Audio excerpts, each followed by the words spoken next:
but that home crowd just gives you a bounce and some energy. I wouldn't like to go play this game at their place. I would never like to go play at their place. We know what that situation is. Right? They got a wonderful crowd there. You just hope that it can work for you this week to take you and your guys that may be questionable as far as being able to do this, take them to that next level. Well, and then the other questions, and we've talked about these. Garrett Green's a different quarterback than he was in what I know he'd started games, but last year was his first game as the starter. He is not the same guy. Jaheim White, that kind of helped the offense a little bit, didn't it? With him, a little bit. Your receivers, now you're going against some pros in their defensive backfield. What's that look like now with guys that have been through it for a year? Because think about that, right? Clement, Traylon Ray.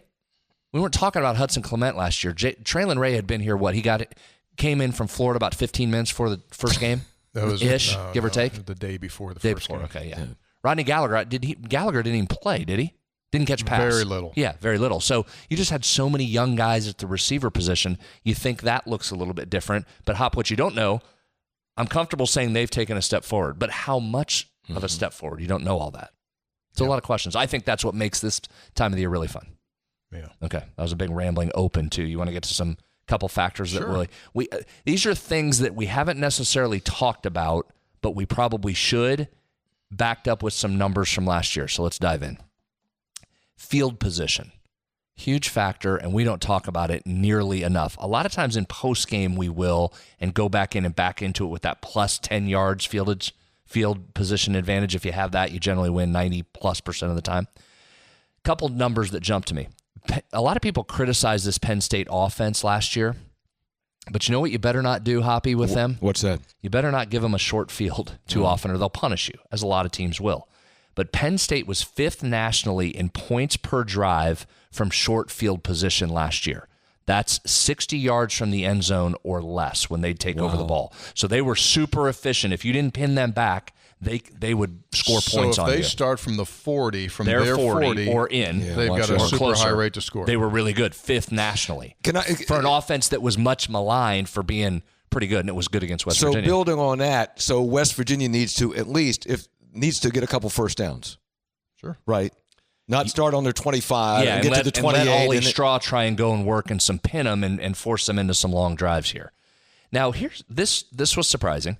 West Virginia was not good with short field position offensively.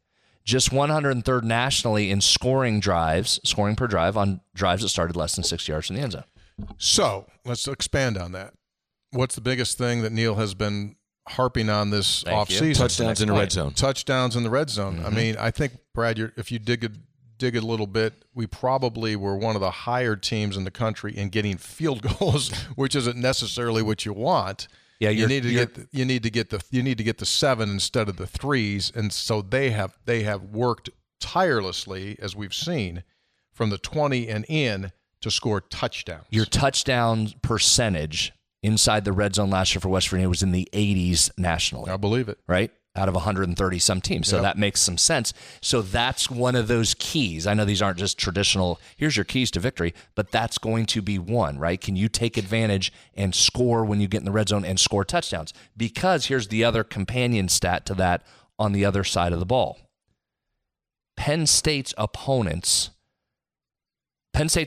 drives ended in a touchdown or field goal attempt just 26% of the time. That was 3rd nationally. Wow. So you didn't get many scoring opportunities. When you get them, you better score touchdowns. Exactly. So if you're going down there kicking field goals, again, now that's all counting last field year's goals. stats. Read that again. That's counting field goals, what you just said. Field goal attempts. Yeah, Field not goal necessarily attempts. even points. Yeah.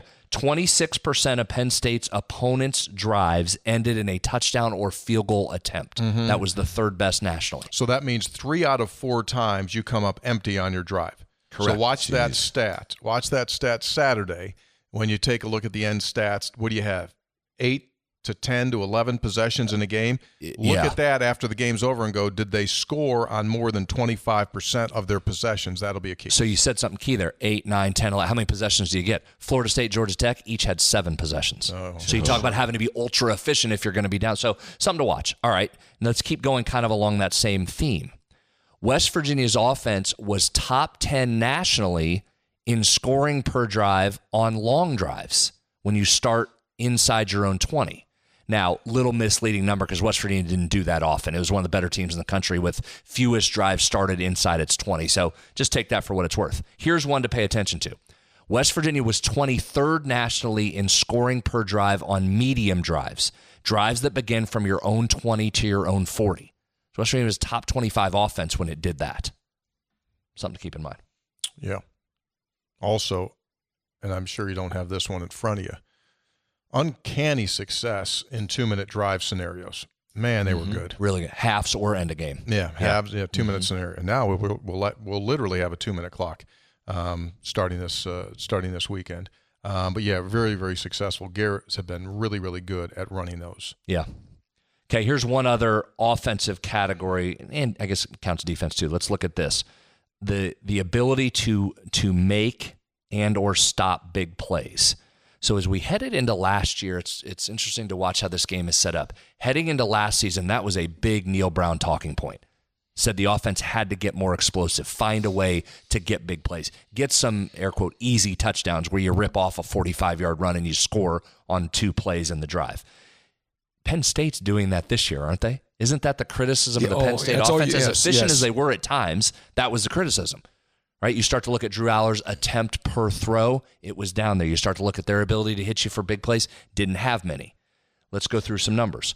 West Virginia last season was 17th nationally in offensive drives that average 7 yards per play or better. Say it again. 17th nationally. So a top 20 offense on drives where the drive averaged 7 yards per play or more. What was Penn State? Do you know? Hold on, I'm getting there. Okay. Don't rush me, Kirchhoff. Just all right. I'm just hang tight. All right. He's got to take off. He's got to drive this no, afternoon. I'm fine. So that showed the big playability, and we talked about that a lot, right? Yeah. And that makes sense with White and Clement's big play and Traylon Ray over the top and Garrett Green taking off. So that makes some sense. You were very good big playing teams. 55th in offensive drives of 10 yards per play or more. So not bad. Still in the upper half of college football. Penn State, conversely, is that what you asked there, Hoppy? That's what was I Penn asked, State? yes, sir. Thank you. I just happened to have that. Okay. Last year, Penn State was just 63rd nationally in offensive drives that averaged 7 yards per play or better, and 106th nationally in offensive drives that averaged 10 yards or more. So, right, they need more explosive plays. That part of the game fascinates me, and we keep talking about this. Will Penn State try and just take, it's got 2 great running backs, guys. Try and run behind those 2 backs. Will they let Drew Aller, who had tremendous success throwing the football last year against West Virginia? Do you just kind of do base, or do you try and mix it up and show some of your new stuff? Hey, Brad, on that stat, on a profile of Penn State, this was in the New York Times, in the game against Michigan, a 9-yard rush up the gut from running back Katron Allen in November in the loss to Michigan stands out. That run should have been a spark. Hold on. You want me to guess what the next play was after that 9-yard rush? Go ahead. They threw a swing pass probably to a reserve receiver that didn't go well. Penn State followed with a negative play, a bubble screen to a reserve wide receiver that lost a yard. The fans groaned. Those are plays that's what Penn State complains about. And that's why Kodalecki is there. It's supposed to change that, right? Correct. Now, let's look at this particular matchup from last year, because this shows you why Penn State controlled that game from mid-third quarter on and ultimately won the game. Penn State averaged 7.4 yards per play last year against West Virginia. Okay? Mm-hmm. That's almost 2 full yards better than its season average against all other teams. Almost 2 yards per play. 7.4 is fine. You can absolutely work with 7.4. So they did that against West Virginia. They had that 74-yard touchdown pass. They had another 25-yard touchdown pass. So they hit some big plays against West Virginia. West Virginia's got to shut that off this year, obviously. Right. Conversely, West Virginia was the opposite in this game last year. It averaged 5.6 yards per play against Penn State. In all other games, nearly 7 yards per play. So those two, what Penn State folks thought of their offense was flip-flop from West Virginia to the rest of the games. West Virginia's offense was flip-flop. Didn't have the success against that great Penn State defense. Against everybody else, it got cooking, which we saw. So watch that this year. I can't wait to watch what the Penn State offense does differently, if anything, how West Virginia's defense stacks up against those great running backs, and Drew Aller. And then on West Virginia's side, does the offense for West Virginia look more like it did at the end of the season or more like it was in the beginning when it was still trying to figure things out? Something to watch. Those are great stats. Well, we call them bits. I'm sorry, great bits. Brad's bits. Brad's bits. Yeah, that's it. That's it. You did very nice. I mean, I got more. We'll say more. We got another show this week. Yeah. We'll be, so you'll do keys to the game coming up? Maybe. Yeah. Spreads on Stats. The Tuesday edition brought to us by Conley CPA Group, providing value beyond numbers. So you'll do keys to the game on Thursday? I do less keys and more matchups or things to watch.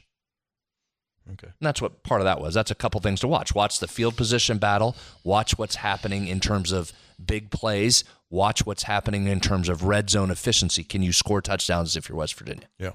If you're a business owner, you need to watch and make sure that your employees can communicate with one another. If you've got phone issues, it may be time. If you've been holding back, technology is absolutely amazing when it comes to business phone systems, and Comax is there to help you. From one digital line to 1,000 lines, they can make your phone system absolutely elite. And we do like to talk about elite here. Guess what? Your voicemail will actually work. And if your employees are off property, out in the field, they can immediately be communicated to, and you will have them, and that in turn helps your business. They'll give you a free price quote. You can buy them, you can lease them, you can rent them, however you want to do your phone system. It is ComaxWV.com. That's ComaxWV.com. Penn State will not fly into this game. No, they probably shouldn't. Yeah. Taking pontoons in. Starting off near State College. Going to come down. Well, so I don't know how they're doing. They're going to get down to the Yak. They're going to come through the Youghiogheny. They're going to come down through there, and then I don't know if they have to pick the boats up, then get back on the water in West Virginia, whatever way it's going to work.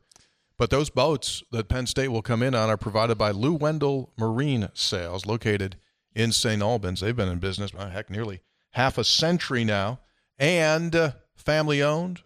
Check this out. They sell the premier pontoon boat in America. That's the Avalon boats, and they are made right here in the U.S. of A. in Michigan. And don't forget, hunters, fishers, and people that just want to do some other stuff where the pontoon doesn't work for you. How about the Gator Tough John series? Those are awesome.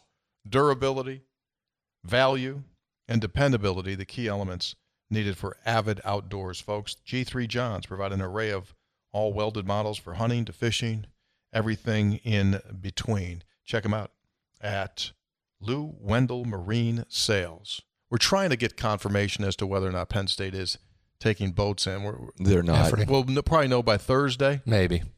Probably know that on Thursday. Yeah, absolutely. Hey, real quick, shout out to bcftoys.com for who? The database. BCF Toys. It's not a toy company. It's a stat company. BCF Toys. Mm-hmm. All right. They did a nice job with this. Good deal. Textual healing coming up in just a couple of seconds here. Yeah, go ahead. I need to do a shout out too. To last show, we were talking about what kids have, like stuffed toys and blankets and binkies and stuff like that. Yeah. And I mentioned Matt Moeller had that little teeny blanket. Yeah. And I got a text from him, regular listener. He's from Morgantown, played at Morgantown High, played at Lehigh, Brad, defensive end at Lehigh. I remember that. Went on, did some coaching, and now is at Iona Prep in New York and teaching social studies there. And I got a kind of a semi-angry text saying, I had a 20-year football career, and you talked about my banking. So I promised Matt I would mention that he was a standout football player at Morgantown. Tony, you said you remember him. And also he played college football at Lafayette, and he's a big Three Guys listener. Well, thank you, Matt. I don't know. But if Matt's a regular listener, then he should realize that's exactly what we would talk about. That's exactly how this show goes. Yeah, I think he did get that. He was disappointed there was not any football mention. I don't know why you had to. I don't know why you had to besmirch his character. Fine, young, upstanding guy. Yeah. All right, here we go. In my hand, folks. This is something that you need to get a hold of. Our good friends at Tudor's Biscuits have this promotional special going on right now. You buy this tremendous steel camo mug. It's a travel mug, and you can enjoy for the rest of your perpetuity refills. So here's how it works. You buy this. It holds 24 ounces. and you got 4 hours of hot and 12 hours of cold. How do it know? Exactly. How do it know?